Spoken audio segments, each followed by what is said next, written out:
This is COLM McGuigan for IFLTV. For once, you haven't got a smirk on your face because you know what's coming, and you're gonna come at me because you're gonna try and deflect from what I'm gonna say. You're gonna talk about me wearing a do-rag. You're gonna talk about me on the punch ball. You're gonna talk about everything else. It's like, you know, the really insecure ones that have to just always have a go at other people because they're not comfortable in their own skin. Yeah. We're getting personal. No, we'll never get personal. You're starting to piss me off. Something chronic. To the point where it's like, of all the obsession I've seen in the boxing industry, I've talked about restraining orders, but I've never had to use one. I love this energy from you because you're going to deflect from what I'm going to say. No, I'm not going to deflect. You're going to... I sent you a little voice note in these obsession messages, and you know what's coming here, don't you? You can say whatever you want, and I will just dispatch you instantly on the spot. Well, I was going to say I'm delighted to be joined by a member of the broadcast team. So, Hall of Fame promoter, right? Yeah. Well, which you consider yourself the greatest of all time. Yeah. You consider yourself.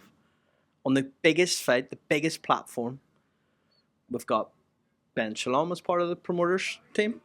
We've got Frank Warren as part of the promoters team. And we've got Eddie Hearn on the broadcast team. Well, you've got Eddie Hearn as one of the principal promoters of the event, with 3 fighters on the undercard. On a main event I have nothing to do with. On one of the biggest nights in our broadcaster's history. And the broadcaster, my partner, has said, we think if you are part of the presentation and broadcast team, we will win the race on Saturday night in terms of pay-per-view buys. Will you do us the absolute honour of gracing us with your presence, Sir Edward? And I said, abso-fucking-lutely. I mean, one, where would I rather be? Part of the broadcast team for the main event, or sitting down watching a fight I have nothing to do with? I want to be on air. I mean, that's what I do. I'm a showman. I can be an analyst. In fact, I can be whatever the fuck I want to be. Yeah? You are limited to a geezer that sits there asking soppy questions. That is the difference, old boy. Yeah? So, as far as I'm concerned, well, lick these nuts and fuck right off. I don't even know what to respond to that other than... Oh, no! What's next? No, I'm just going to say, like, you know, like, we've never seen Frank Warren or Ben Shalom as part of the broadcast team on a massive... Because, you think you're going to see Ben Shalom as part of the... Listen, I'm getting on all right with Ben now. Let's not be silly about it. Ben Shalom as part of the broadcast team. Even Frank doesn't want to. I'm fine with it. I want to do it. You know what I mean? Imagine the day you could be part of the broadcasting. Imagine whenever you're walking past the seats, right, and you have to wave at Ben Shalom and you have to wave at Frank Warren. There's no seat with Eddie Hearn's name on it, and you're going on the broadcast. I'm sitting there to watch all my fights. But for the main event, I won't be sitting down. I'll be part of the broadcasting, watched around the world by millions of people. You see, you're so short-sighted. Do you know what I mean? Like, talking to you, it's like... I mean, it's like banging your head against the wall. Like, because I can't even try and educate you, because you're beyond saving. We're too far into this conversation, right? We need to speak about boxing, but you can finish me with one go. Yeah, the only thing that concerns you is asking someone to take a picture of you while you're looking at the fucking floor. Well, I don't even need to respond. I don't even need to respond to that. The young generation, you know. How many times have you done that since? Because I don't say to someone, take a photo of me. Ready? Ready? Okay. How many times have you done that since you slagged me about it? People are photographing me all night. Sometimes I'm looking over there. Sometimes I'm looking down there. I don't say, ready, ready, ready, ready. Take a photo, go. Anyways, 4 minutes in, Eddie, we're here for a massive fight again. Right, you see your energy seems to have no, my energy, my energy. You've dispatched me for the past 30 minutes in front of my colleagues. Look at me, so happy. Look. Yeah, don't worry. There's more to come from this, Edward. But we're on a time limit today, and I can't go through it all. So don't worry. I'll attack the do-rag tomorrow. I'll attack the do-rag tomorrow. Why's your voice quivering? Oh, he's trying to do me here, Edward. Anyways, obviously Tyson Fury made a comment the other day that he hasn't spoken to his wife in 3 months for a fight of this magnitude against someone who's already beat him. Do you believe that's a wee bit worrying? He's saying that, or do you believe him for a start? I don't know. I mean, look, Tyson's capable of saying anything, isn't he? I'm not sure he's going to make something like that up, but I don't know. Like, everyone's different. Like, and when you've suffered that defeat, maybe he's just leaving no stone unturned. He's just saying, I'm going to put everything into this training camp. And I feel like when you enter the ring, if you know you've made huge sacrifices, and sometimes horrible sacrifices, do you think that gives you more strength in the fight? I think the answer is yes. Do you know what I mean? I mean, that's obviously beyond the norm. But say like when you go away, when a fighter leaves home for training camp, I feel like part of that is the sacrifice. Do you know what I mean? I've sacrificed all my energy, all my attention. I've sacrificed missing my family, missing my kids, whatever it may be. And that kind of gives you strength to know that you've prepared properly. Some fighters might get more strength of being at home. I'm not so sure. I think it's always good for a fighter to remove themselves from their comfort zone. And he's obviously done that. And that's to build up for what is a very important moment in his career. Alexander Usyk said to me in an interview the other day he believes he can knock Tyson out. We've seen in that 9th round, maybe 9-10 punches landed cleanly. He didn't take him out last time round. Do you believe this time round he can take him out? Yes. I believe that they can hurt each other.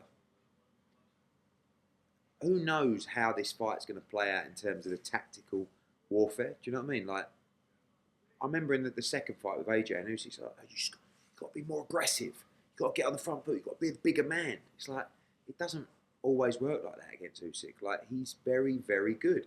He's a brilliant downloader of data on the spot. Do you know what I mean? Some people have to watch tape, put a game plan together, work on it over months. He does it on the spot instantly.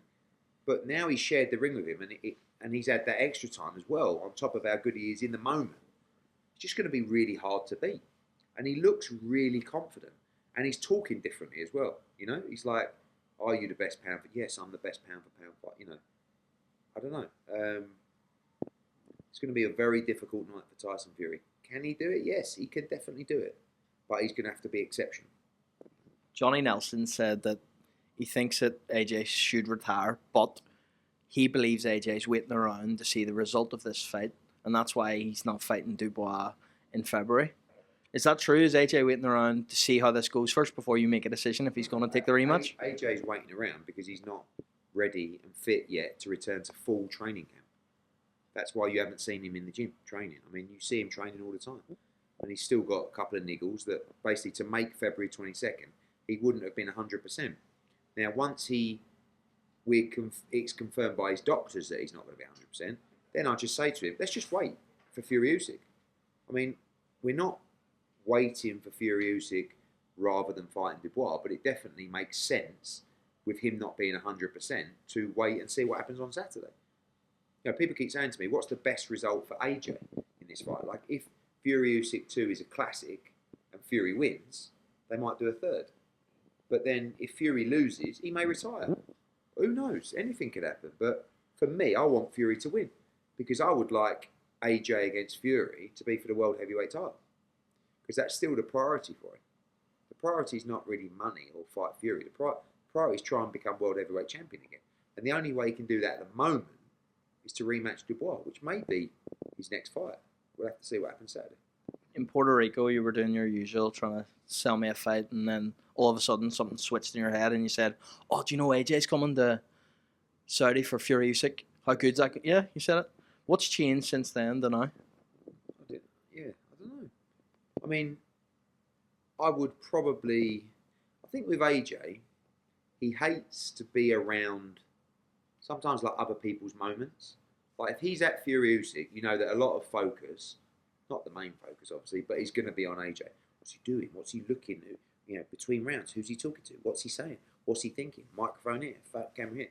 I think probably he just wants to watch it from the sofa. So I don't know. I don't believe he's coming.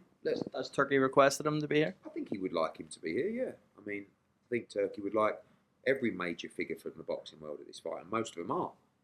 But AJ's going to, you know, do work around his plans as well. And if he wants to watch the fight on a sofa, so be it. I asked Frank Warren about Froch coming here for this fight. and I said, would he do an interview with him? We're in the country of reconciliation. Yeah, you were a Do bit you- pushy on it, weren't Do you think so? you? I think you went one question too far, if I'm honest. What was that question? Well, he kind of deflected it and then just kind of made it clear he didn't want to talk about it. And you went, but would you, in the age of reconciliation, would you, like you asked it about 3 times. So, I thought it was rude, but, it's your style, isn't it? I think ultimately you're going to do what you're going to do. You didn't answer my question though. What do you think? Do you think that they should do an interview together and put away all the beef? Because if I said to you 2 years ago, you and Frank Warren would be sitting here doing this, you would have told me I'm an idiot. Everybody's different. Yeah? The older generation sometimes are very long in the tooth. They're very stubborn. Sometimes the new generation are. Some people don't. Once something's happened, that's it. My dad's a bit like that. So is Frank. I'm a little bit different. I don't really care what you say. Some things, obviously, are going to be more serious than others. But on the whole, if it's just fair cop, back and forward on stuff, but I feel like Frank is definitely the guy that once he's made up his mind, there's no going back. And I don't think there's any going back on that one. Last one for me because we're pushed for time. The AI judge. What do you know about it? The AI judge? Yeah. The AI judge, Edward. Oh, right. Okay. All I heard was the AI judge. I was like, what? The AI? Is that his name? Where's he from? You all right around there, Parsons? Having a little snigger to yourself? I really like it. I mean, I'd like to know how. Is it sensory driven? Is it compute box driven? What are you shaking your head at? My AI judge. His head's gone. He's not happy. Look, he's coming here tonight, right, with a real ambition. He's gone, I've got him here. And you know what he done? The biggest mistake that he fucking made? Tried to take me on, didn't he, the boy? Silly sausage COLM. Anyway, Just answer my question on the AI judge, if you want to say. Going back to our judge, right? I think it's a really good idea. I think we have to keep evolving. I'd like to know how, but I'm very interested to see what it spits out in terms of the scoring on Saturday night. Because let's be honest, everybody has like a subconscious opinion before the fight. Even these 3 judges, they would have watched the first fight. They had their opinion on who won the first fight. Someone might really like Tyson Fury. Someone might not like Tyson Fury. It's not necessarily their fault. It's just it's natural to have an opinion of something. So this AI judge, I'm getting stop because I know you're getting upset. I think it's fascinating. I don't think it's something we can necessarily rely on, but can we rely on 3 individuals sitting around a ring? So let's see what it spits out on Saturday night. Well, Edward, I'm sure everyone watching this is looking forward to hearing you on the broadcast and hearing you speak about that AI judge. And I look forward to our interview tomorrow. I look forward to seeing you tomorrow. And I apologise for you not being able to sleep tonight. Can't wait, mate. Thank you.